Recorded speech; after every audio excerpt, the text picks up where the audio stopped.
जास्त बोलणार नाही नाही थोडक्यात जेवढं जेवढं काय तेवढं फक्त सांगा. सागर डिस्टर्ब नको करू त्यांना सांगा मामा बाबू एक मिनिट थांब. तू हे कर मी. थांबा, एक मिनिट. करा सुरू.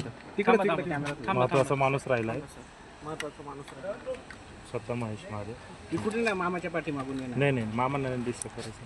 चला ओके.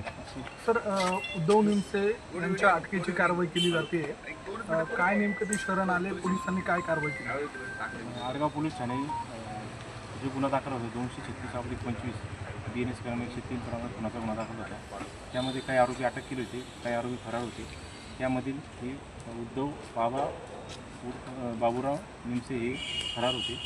तर ते आज रोजी हजर झाले. त्यांना अटकेची कारवाई करतो. उद्या मान्य न्यायालयात त्यांना हजर केलं जाईल. सर तेवढे दिवस कुठे होते, काय होते? म्हणजे गेल्या पोळा सणाच्या दिवशी झालेला हा प्रकार होता. आता जवळपास याला 20 दिवसांना अधिक काळ झाला तरी ते पोलिसांना मिळत नव्हते.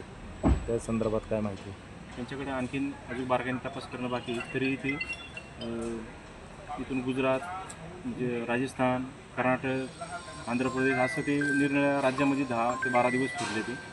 असं प्राथमिक माहिती मिळाली. आणखीन सविस्तर त्यांच्याकडे तपास करणं बाकी आहे. ह्या प्रकरणामध्ये एकूण किती आरोपी किती अटकेत आहेत? ते तपासी अधिकारी जे आहेत आपले ACP देशमुख साहेब ते त्यांच्याकडे शरण आल्यानंतर त्यांनी तुम्हाला काय स्टेटमेंट दिलेलं आहे? अजून ते तपासाचा भाग होता. आम्ही त्यांना तपासी अधिकारी यांच्याकडे त्यांच्या वकिलांचं म्हणणं आहे की पोलिसांकडनं सारखा त्रास दिला जात होता म्हणून आम्हाला शरण व्हावं लागलं. असं त्रास देण्याचं कोणतंही काम नाही. आमचं कामच आहे जे फरार आरोपी जो गुन्हा घडला त्यातले आरोपी शोधणे आमचं कामच आहे. आणि आम्ही ते काम करत होतो.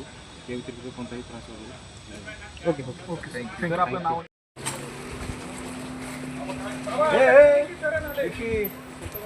हॅलो हॅलो विज्युअल बघा. विकी डायरेक्ट मारामारी करतो त्या विकी आता